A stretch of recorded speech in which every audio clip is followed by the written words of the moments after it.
It's April, and that means my favorite season, spring. It also means baseball, NHL and NBA playoffs, taxes, the beginning of Q2 for many businesses. And if you're in the restaurants and hospitality industry, it means the RC Show by Restaurants Canada. April is a very busy month. Now, our focus this month is going to be on the RC Show. We'll talk about what it is, why it's happening, and why, if you're a restaurateur, you might consider attending. But fair warning, I do not recommend you listen to this episode on an empty stomach. Otherwise, enjoy, bon appetit, and tuck in. It's just good business.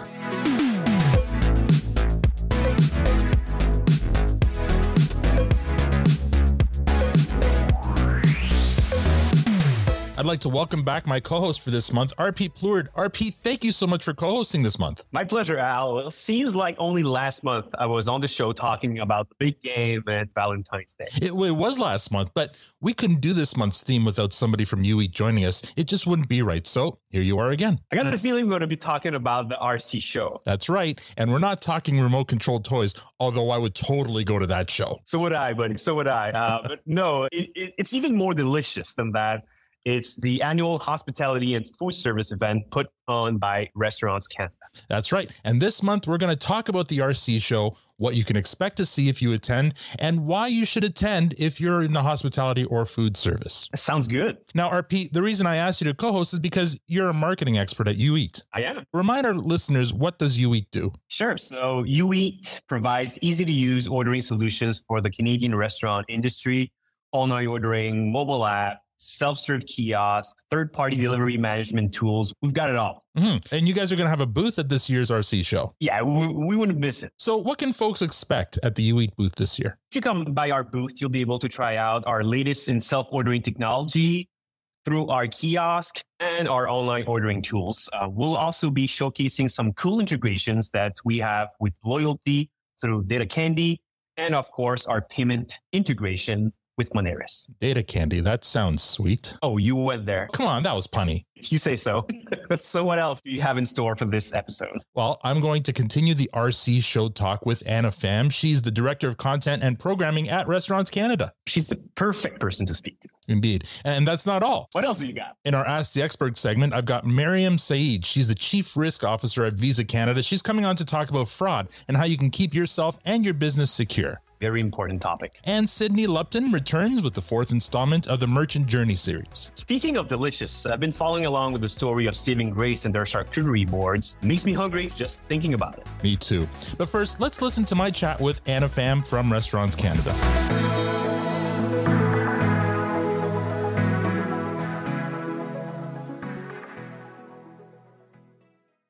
I'm joined by Anna Pham. She's the Director of Content and Programming at Restaurants Canada. Anna, thank you so much for joining me today. And thanks for having me. Now, for the listeners who don't know what Restaurants Canada is, can you give us a quick description? Of course. Restaurants Canada is kind of the backbone advocacy group. We do a lot of the lobbying that a lot of the food service industry don't know about. And then we are also a members association. Okay. So we represent food service from chains to multi-units, all the way to independent operators nationwide.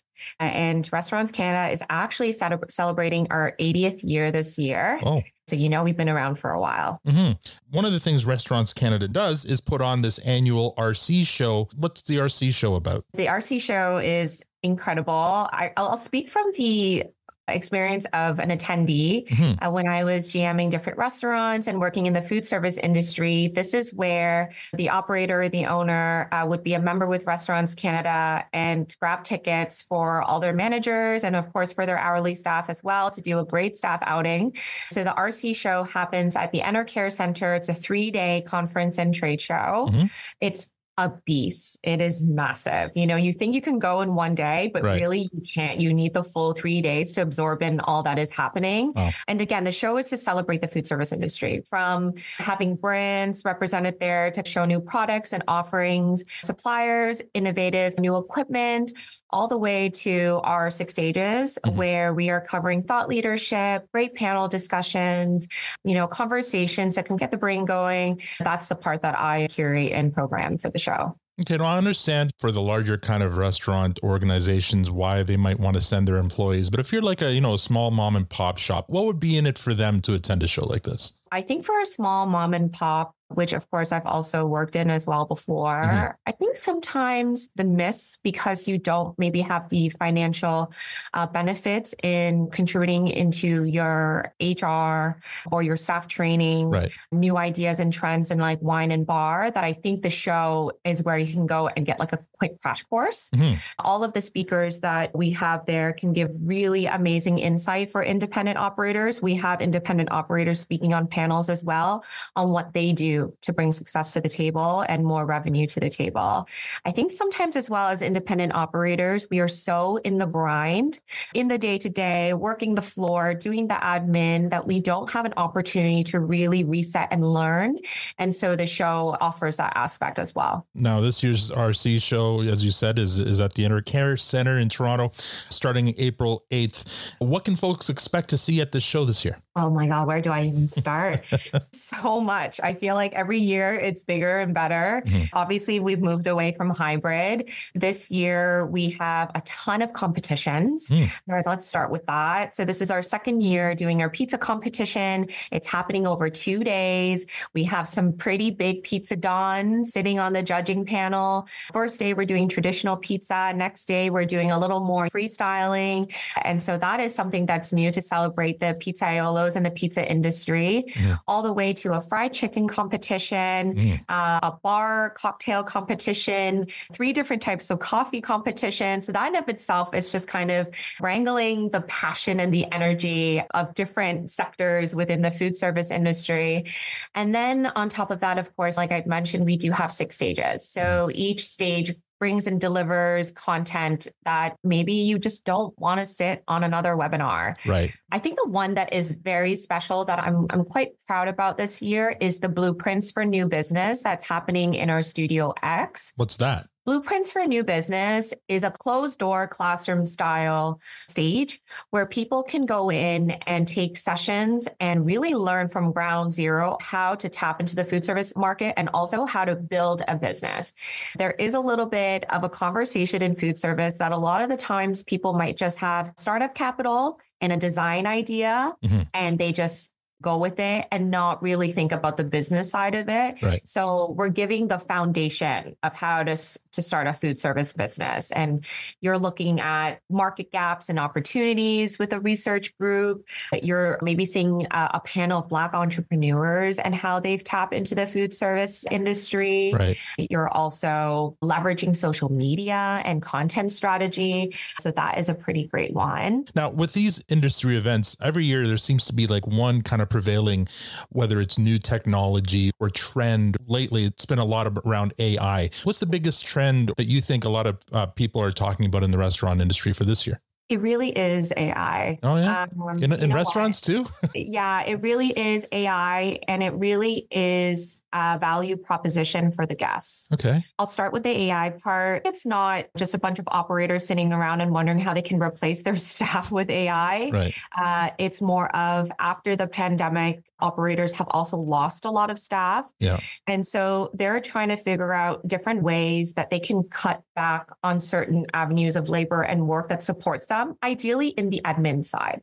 There's a lot of strenuous like invoicing and the accounting side that really managers shouldn't have to be boggled down on. They should be on the floor. They should be giving that like touch point personal service that guests are paying for. No one goes into opening a restaurant to be a bookkeeper or an accountant. Exactly. So. And staffing, just even scheduling staff and comparing it to your sales, like the fluctuating of sales week to week is in of itself, it takes time, right? Yeah. So there are definitely some great platforms out there that can pull your sales, have your staff input their own hours, and they do the math for you, and you just print and send out the schedule, which is amazing. You mentioned the other emerging trend was value proposition. What do you mean by that? I think, again, post-COVID, diners have a different expectation of what a dining experience is in a restaurant. accompanying inflation, I think diners are expecting a lot more when they are paying a higher price, forgetting that the restaurants are also paying a higher price for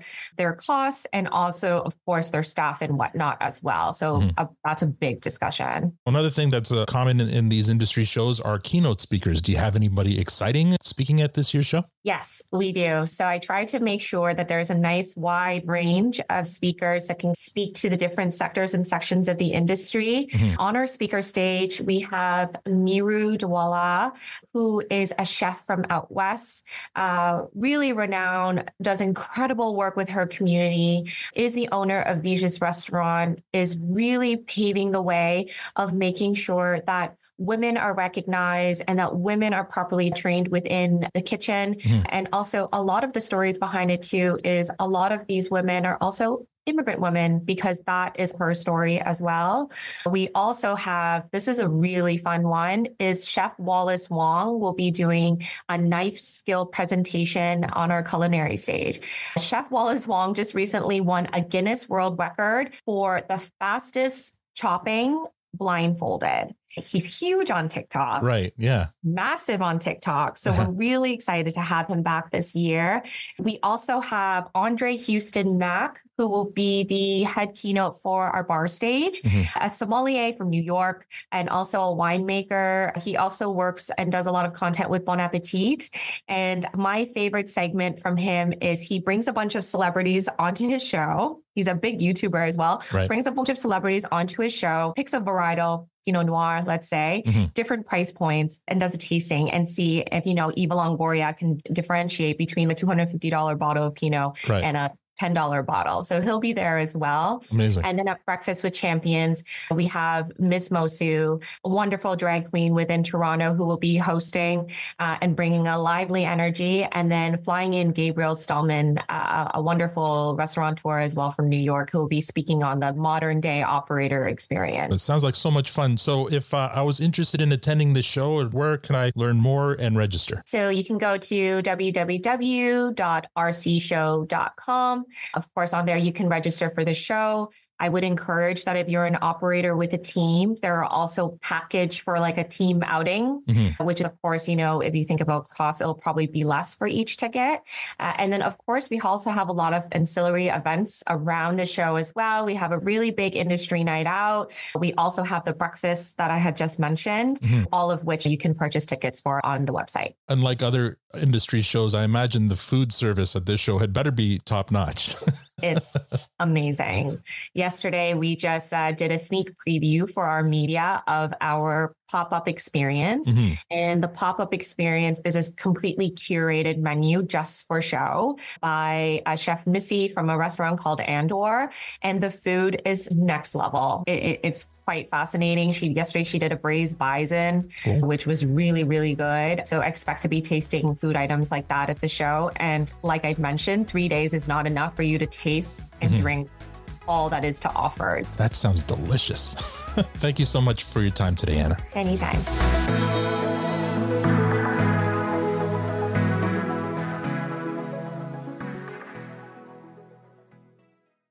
It's now time for our merchant journey segment, part 4. And I'm joined once again by Sydney. Sydney, thank you so much for joining me. Absolutely, Alf. No problem.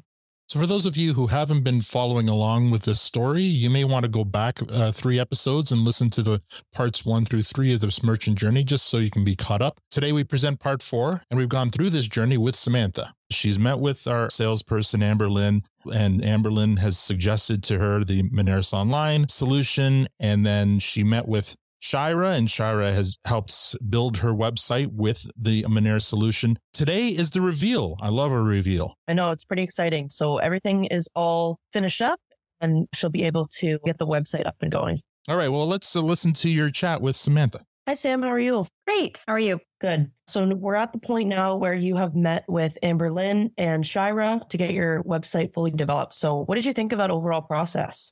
It was really nice to have people that are knowledgeable with how to develop websites and set it up. We already had a Wix account, but it was definitely beneficial to have somebody that understood sort of the nature of our business and why we needed a restaurant site through Wix to sell our product online. It was a great process because it took a lot off us. having somebody that was both Amber, who was our contact for Moneris, and Shira, who was the developer, definitely made it easy. I'm glad that worked out. Mm-hmm. Were you happy with the overall result of the website once it was finished? Yes, we got lots of feedback from people. It's beautiful and it was functioning far better than our other site. Happy to hear that. Overall, could you just describe the process of your website before and after the transition with Moneris and Wix? Sure. Prior to the Moneris e-commerce site, we only were able to accept e-transfers or cash. And that was them filling out a form and then us contacting them, setting up how they wanted to pay. It was a lot of back and forth. Whereas now they can put it in their cart, they check out, there's delivery pickup options. And for smaller items, we don't actually have to have customer contact. It's seamless and it works for both parties. Great to hear. Okay, Sam, thank you so much for being here. Hopefully we will be able to talk again in a couple months to see how this overall process has changed your business. Great. Looking forward to it. Thanks. And that was Sydney's chat with Samantha. It sounds like she's pretty happy with the result of her website. Yeah, I think everything worked out really well for her. And I think it's only good things to come from here. Mm-hmm. So next and final installment of the merchant journey, what's the plan? I think we're going to wait about 3 months just to see how her sales change and, converting website visits to customer purchases with those visits. Mm-hmm. And through the magic of podcasting, we're not going to wait 3 months. We're actually going to have that story in next month's edition of Just Good Business. So stay tuned. Thank you so much, Sydney, for joining me today. No problem, Al. Let's talk soon.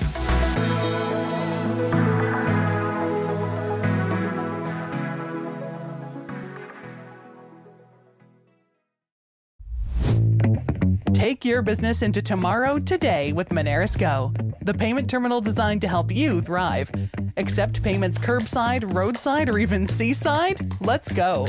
Stay charged sunrise to sunset? Let's go. Simple setup, data reports, and 24/7 support? Let's go, let's go, let's go. Order today and enjoy no POS fees for 3 months and a cash back of up to $500. Terms and conditions apply. Visit go.moneris.com/let's go. Let's go.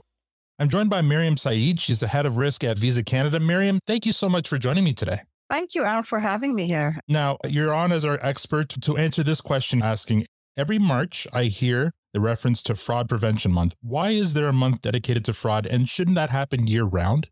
I'll start by saying it should happen year round, and our best effort is to make sure that we're sharing information all year round. Mm-hmm. But we're celebrating 20 years of Fraud Prevention Month in Canada. It kind of brings us back. The entire industry focuses on this one message, so it's now loud and clear, and it's resonating with everyone. Fraud Prevention Month, it's a valuable time for Canadian businesses and consumers to educate themselves about financial security threats, learn more about evolving protection measures, and do all that they can to make sure that they're protected when making or accepting a payment. It's kind of like, a lot of people twice a year when the hour changes, they'll check the batteries in their smoke alarms. I mean, they're checking for fire year round, but every year you have that one time where you're going to make sure that your prevention measures are set. Absolutely. We've all heard about the scam phone calls and emails that we're all inundated with. So everyone's at risk of fraud. What can customers do to have that peace of mind that they're not going to be victims of fraud? I'll preface by saying that the payments landscape has become highly digital, meaning that there are many customers who are now paying online, which is very different from when you're paying in person. Keeping this in mind, customers should remain vigilant by practicing really what I call basic security hygiene. If something as simple as, and I'll list a few for you, is to not use the same password across all your online accounts, to make sure that when you get a link or an email with a link asking for information, to really carefully consider and play a little bit of detective to see what the source of the email is, why you're being asked for this information. If the information they're asking for includes your payment credentials or your personal identity, like your government ID, I would strongly recommend to take a pause, take a look, and once again, play detective to see if this is legitimate. Third, I would say is be careful around connecting to unprotected Wi-Fi hotspots. We all have been guilty of doing this at one time or another in our lives, but with cyber criminals getting increasingly sophisticated, not only at the business level, but also at the individual level. It's very important to ensure you know what you're connecting to. If you're traveling, try not to put a USB port into a terminal to charge your phone or your device. Take the adapter with you because they can load malware, which can then infect through the USB. And then really keeping to the simple. If something is too good to be true, it probably is. If I step back from all of this and give you one piece of advice, is stop and think. Are you a victim of a fraud? You can always have that suspicious hat on, especially given today's environment. Now, on the other side of the coin, most of our listeners are probably entrepreneurs or small business owners. So on the side of our merchants, what are some of the things that merchants look out for when accepting payments? Businesses are very important because businesses are not only investing in protecting themselves, but they're also invested in protecting their customers. And so as merchants scale and we are going from hundreds and millions of sellers to hundreds and billions of sellers, the volume of transaction rises. And this makes them more susceptible to fraud if security procedures are not in place. There are a few things businesses can do to get started. One is to implement a secure payment system that has safeguards and verification measures to validate and process a payment securely. For instance, tokenization, which encrypts that 14 or 16-digit number on your card and replaces it with a unique token identity. The other is, an example would be EMV standards, which is that chip on your card in the card present environment. It is now available for e-com as well. So make sure you're using some sort of secure technology. Once again, education is so key to this fight against fraud. I'd say merchants to educate their staff to recognize suspicious behavior. If someone's walking into a store and buying 100 gift cards of a credit card, kind of pause and question whether that is illegitimate. So, you know, be aware that fraud happens. And the second is educating your staff on basic security hygiene, again, to keep their password safe. For merchants to not use the same login and passwords across multiple employees. We've seen a bunch of these, what we'd call account takeover in technical terms, but really someone tricks an employee to share their login and credentials, and then fraudsters have access to the back end of websites or the back end of payment systems of a merchant. And the three is keep your data secure and backed up. You know, have a response plan if there was something to happen and data is leaked or lost and losses are incurred so that you're prepared. Those are all great points. And an interesting point actually there, because you mentioned it's not just the business owners who need to be aware of this, but definitely the employees who may not have the same skin in the game or may not have the same experience in terms of dealing with fraudsters. Or awareness around fraud. Right? I mean, I know a lot about fraud, or you probably know a lot about fraud, but we assume that everyone else who's making payments or taking payments understands that. So yeah, it's just the basic education can also make a big difference. You mentioned a bunch of the fraud prevention measures already, like the code on the back of the cards and tokenization. What are some of the other things that Visa is doing to keep businesses safe from fraud? We have a very committed strategy around protecting merchants, consumers, and the payment network and the payment ecosystem. We recognize that security lapses have lasting consequences on businesses owing to the rapid shift to digital. And then this has increased the need to maintain and accelerate digital investment on our side in trust and security. And so to ensure that our merchants and customers are safe, Visa has invested $10 billion in cutting edge technology to keep payments safe for consumers and businesses around the globe. Staying one step ahead of the fraudsters takes a huge and constant investment in the latest and emerging technologies.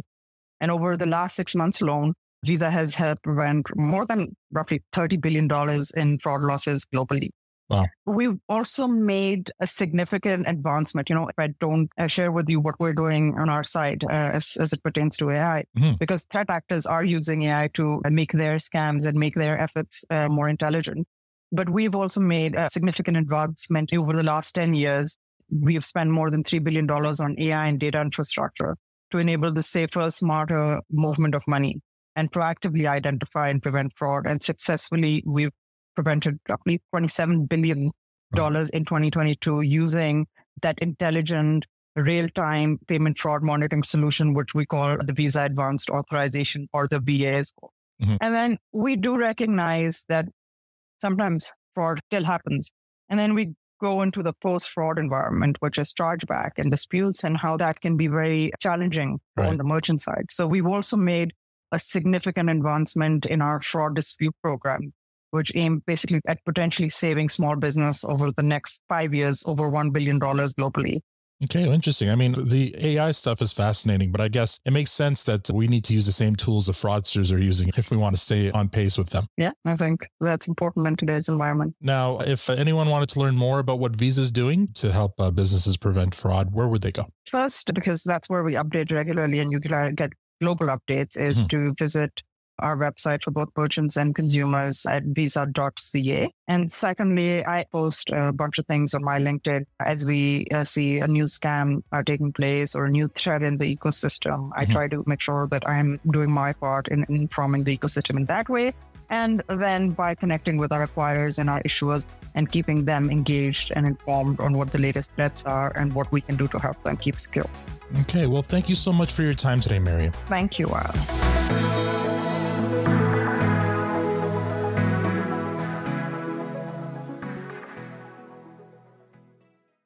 I'm joined by Matt Rivette. He's a senior events producer at Moneris. Matt, thank you so much for joining me today.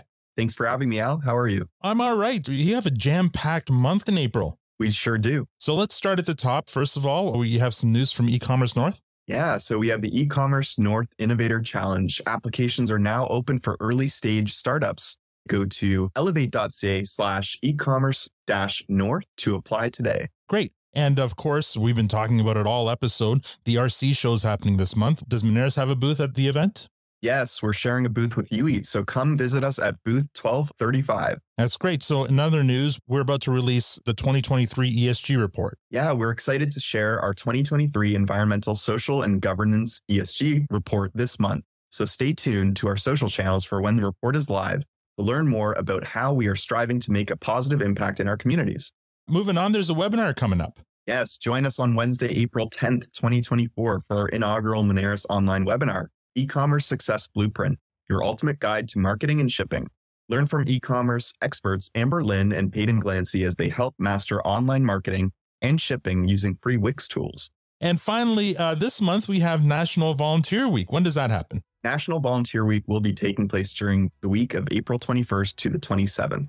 National Volunteer Week is an opportunity to recognize the impact of volunteer services and the power that volunteers have to make a difference in the community. Throughout the week, be sure to check out our channels to see the many ways that we at Moneris get out and about in our community. That's a busy month. Thank you so much for your time today, Matt. Thanks for having me, Al.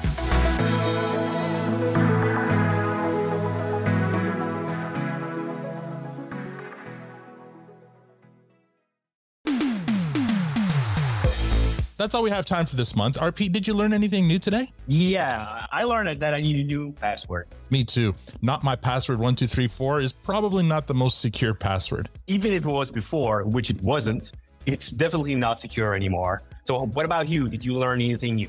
Well, I learned that AI is even a thing in the hospitality and food industry now. I could have told you that. Well, now I know. And if anyone wants to learn more about You Eat, the RC show, or anything else we talked about in this episode, I'll post links in the show notes. And if you're listening right now and you have any questions about anything business related, you can email us at podcast@moneris.com and we'll try to answer them in future episodes. RP, thank you so much for co-hosting this month. Again, Al, my pleasure. It was super fun.